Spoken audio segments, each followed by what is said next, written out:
राम राम राम राम जरूर कहा जाए। बैठिए। यं ब्रह्मा वरुणेन्द्र रुद्रमरुतः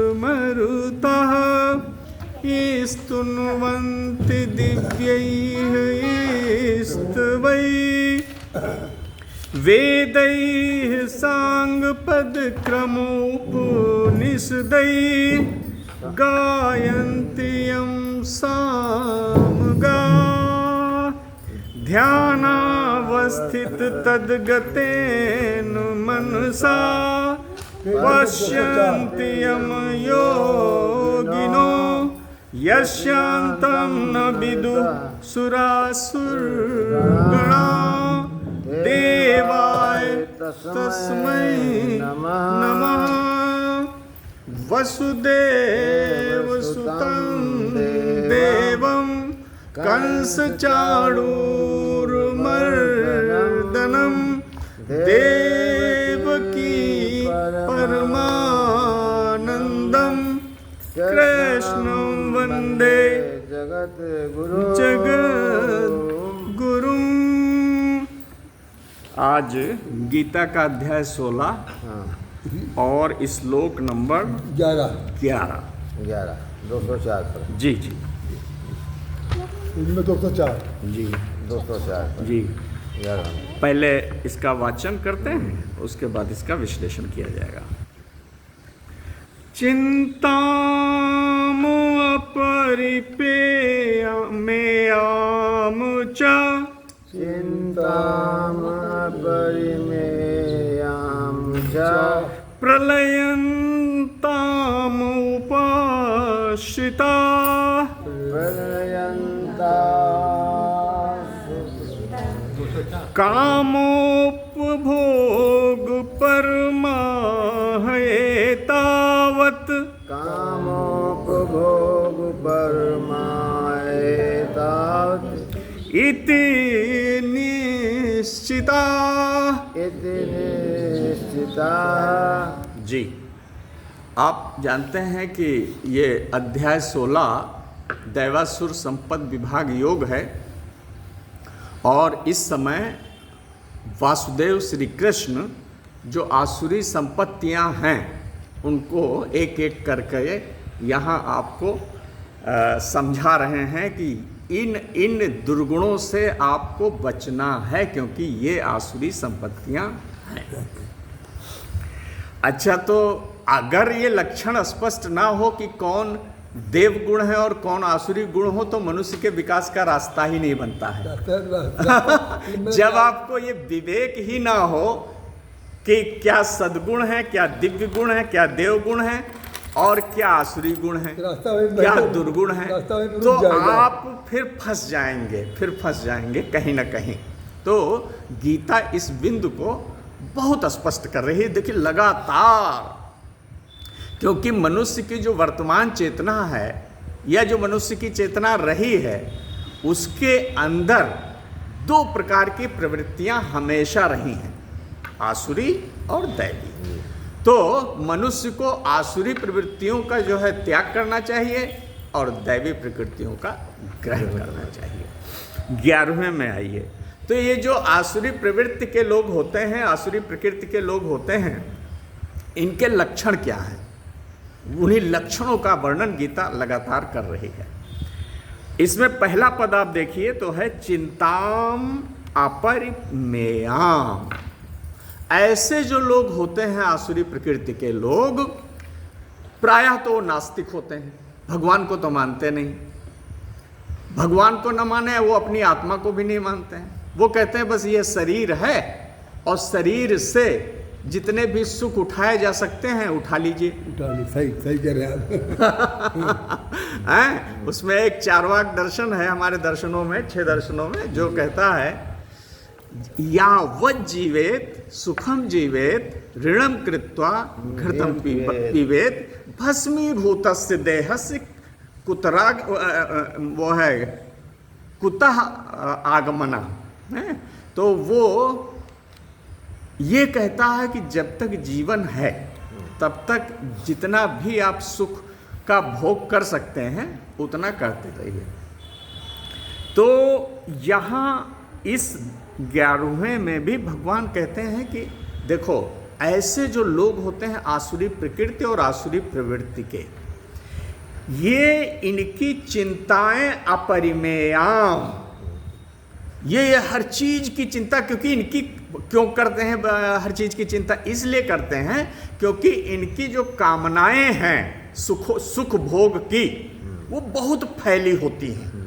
डॉक्टर साहब, जो आसुरी प्रकृति के लोग होते हैं, उनकी जो कामनाएं होती हैं वो अनियंत्रित होती हैं, अमर्यादित होती हैं। न जाने कितने दिशाओं में वो अपनी कामनाओं को फैलाते रहते हैं। अच्छा, ये सीधा सिद्धांत है कि जिसकी जितनी अधिक कामनाएं होंगी, जितना चिंता का आकार उसका उतना ही बड़ा हो जाएगा। जितनी कामनाएं ज्यादा, उतनी चिंता ज्यादा। क्यों सर? जी हाँ, जितनी कामनाएं आपकी फैली हुई होंगे, उसी के प्रोपोर्शनेट आपके अंदर चिंताएं भी फैलती चली जाएंगी। तो भगवान इस स्थिति को अच्छा नहीं मानते हैं। आप अगर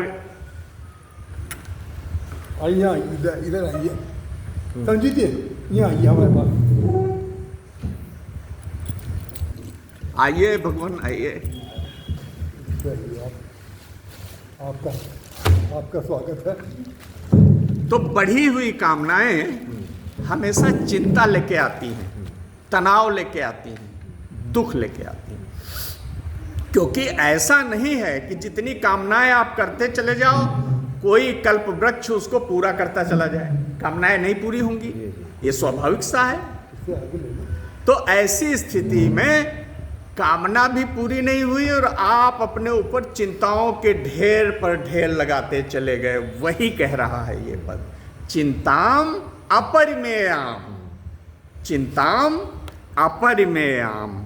और ये प्रलयनताम का अर्थ होता है कि मृत्यु तक आसुरी प्रकृति का। मैंने देखा, सभी लोग देखते हैं अंत तक, भैया वो तो काम रह ही गया, वहां तो वो हमें और वो करना था, प्रोजेक्ट फाइनलाइज, वो तो रह ही गया। प्रलयनताम को यहाँ मृत्यु कहा गया है। मृत्यु कि मृत्यु तक इनके सर पर चिंताओं के बोझ लदे रहते हैं, और वो भी अपरिमेय, जिसकी कोई सीमा नहीं है। ठीक है, तो अब यहाँ इसका रिलेशन आप ये समझ लीजिए, त्रुटि कहाँ है, गलती कहाँ है, सुधार हमको कहाँ करना है। पहले तो जो इतनी फैली हुई कामनाएं हैं, इनकी जड़ों को काट दीजिए।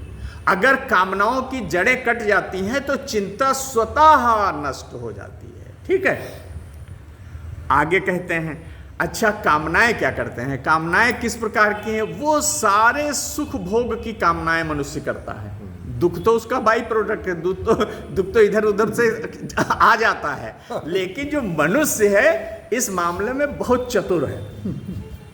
वो हमेशा ऐसी कामनाएं करता है, करना भी चाहिए, जहां से सुख की धारा निकलती हो, सुख की जलधार जहां से आती हो, ऐसी कामना हमको करनी चाहिए। लेकिन कामना का सबसे बड़ा जो दुष्प्रभाव है, वो 2 प्रकार के परिणामों में बढ़ जाता है।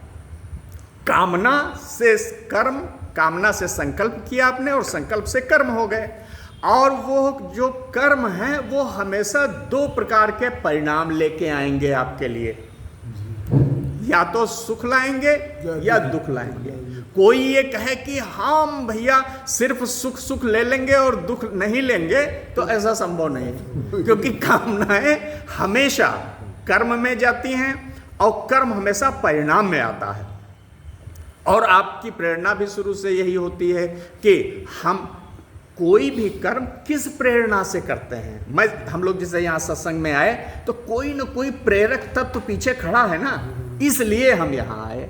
तो जीवन भर हम आप न जाने कितने प्रकार की कामनाएं करते हैं, और उन कामनाओं से कर्म होते हैं, और उन कर्मों के परिणाम आते हैं। ये पूरी साइकिल है। अच्छा, और काम का सबसे बड़ी इसका दुर्गुण ये है काम का, कि यद्यपि सफलताएं भी देता है, सुख भी देता है, लेकिन इसके साथ गीता कहती है चिंताम अपरिमेयाम। काम तो आप ठीक कर रहे हो, चलो जो कुछ भी है, लेकिन आप भाई काम तो हर कोई करेगा ही, कामना हर कोई करेगा ही, लेकिन अगर उसके साथ चिंताएं दौड़ती चली जाती हैं तो उस काम के अर्थ मर जाते हैं, उस कर्म के अर्थ मर गए। अगर कोई कर्म आपका तनाव लेके आया, दुख लेके आया, चिंता लेके आया, तो फिर कर्म का जो मूल उद्देश्य आनंद था उससे आप दूर छिटक गए, उससे आप दूर छिटक गए। तो ये जो सारे लोग हैं कामोपभोग परमा, ये सब लोग विषय भोगों में, देखो विषय भोग और कामना और चिंता ये सारी चीजें साथ चलती हैं भैया। कोई कहे कि हम विषय भोग तो कर लेंगे, लेकिन उससे उठने वाला जो दुख है वो हम नहीं लेंगे भैया, नहीं, प्रकृति आपको ठूंस देगी वो दुख। मनुष्य कोई चाहता है, ये बताओ, दुख का कोई भी व्यक्ति अपनी चेतना में कहीं द्वार नहीं खोलता, सब द्वार बंद रखता है कि किसी कोने से दुख ना आए, फिर भी दुख घुस जाते हैं। चाहे जितने तुम वो कौन सा सबसे मजबूत ताला हैरिसन का वो लॉक कर दो कि चलो अब आना दुख तुम हमारे साथ, लेकिन उसे भी मनुष्य की चेतना में प्रवेश करने का ऐसा उसके पास तंत्र है कि वो कहीं ना कहीं से आपको दुखी जरूर कर जाएगा, ताला तोड़ देगा। तो कितने भी लोग। अच्छा, ये लोग चूंकि हमेशा आसुरी प्रकृति के लोग हमेशा सुखोपभोग में लगे रहते हैं, इसलिए वो कर्म में भी लगे रहते हैं, इसलिए संकल्प भी बहुत प्रकार के करते हैं। तो बहुत प्रकार की कामनाएं, बहुत प्रकार के संकल्प, बहुत प्रकार के उनके परिणाम, और हर समय उनका ये होता है कि जो संसार के विषय हैं उनको भोगा जाए, उसमें बड़े कुशल हैं वो, विषय भोग में बहुत कुशल हैं और उसी में वो तत्पर रहते हैं। और एतावत इति, इसका मतलब ये है कि वो फिर ऐसी अयथार्थ कल्पनाएं नहीं करते हैं। वो कहते हैं कि जो कुछ भी हम पा सकते हैं ना, ऐसे काम जिनको वो उपलब्ध कर सकते हैं, पा सकते हैं, प्राप्त कर सकते हैं, ऐसे यथार्थ विषयों को लेते हैं। बहुत कल्पनाजन्य विचारों में वो नहीं जाते। वो कहते जितना ये देखो विषय का क्षेत्र है, यही भोगने योग्य है, विषय क्षेत्र है, यही अंतिम वस्तु है, इसके अतिरिक्त और कुछ नहीं। विषय है आपके सामने, आपके पास विषय भोग की क्षमता है, तो आप विषय भोग करिए। चार्वाक दर्शन में पुनरागमनम कुतः आता है, उसमें शब्द भस्मीभूतस्य देहस्य पुनरागमनम कुतः, ये होता है ना। यावत् जीवेत सुखम जीवेत ऋणम कृत्वा घृतम पीवेत भस्मीभूतस्य देहस्य पुनरागमनम कुतः, ये है उसका कि फिर पुनर्जन्म किसी का होता ही नहीं है। आपने ऋण लेकर के भी मौज मस्तियां की हैं, कोई चिंतक बात नहीं, उसमें भी कोई चिंतक बात नहीं। तो ये भौतिकवादी दृष्टि, यथार्थवादी दृष्टि, रियलिज्म जिसको कहते हैं, वो इसमें आप देखिए कि ये लोग जो आसुरी प्रवृत्ति के लोग होते हैं, वो अपनी अनंत कामनाओं के कारण चिंता का निरंतर आश्रय लेकर के उनके जीवन की गति होती है। आप समझिए, इसमें एक शब्द आया है उपाश्रिता, चिंता को आधार बना लिया। कहीं देखो भाई ये तो यार देखो होगा ही डॉक्टर साहब, चिंताएं तो देखो होंगी, अरे यार काम करोगे तो चिंता तो होगी। तो वो चिंता को आधार मानते हुए, बनाते हुए भी प्रलयंता मृत्यु तक अपने ऊपर चिंताएं लादे रहते हैं, चिंताओं का बोझ लाते रहते हैं, और जितने विषय भोग हैं उनको जम के भोगते हैं। क्यों? एतावत इति, वो कहते हैं जितना संसार है भैया, इतने है विषय भोग और आपका जीवन और विषय भोग, यही सारे संसार का जो है अंत हो जाता है। इसके अतिरिक्त कोई भी यथार्थ वस्तु नहीं है। ये देखो कितना यथार्थ है, हम हैं, हमारा शरीर है, हमारी इंद्रियां हैं, विषय भोग हमारे सामने हैं, और विषय भोग को प्राप्त करने की हमारे अंदर सक्षमताएं हैं। तो क्यों ना हम इस विषय भोग को ही यथार्थ मानते हुए, वास्तविक और ठोस मानते हुए इसी को भोग क्यों न करते रहें। तो क्योंकि एतावत इति यही है, इसको वो निश्चित करके मानते हैं, बैठ गए हैं कि देखो।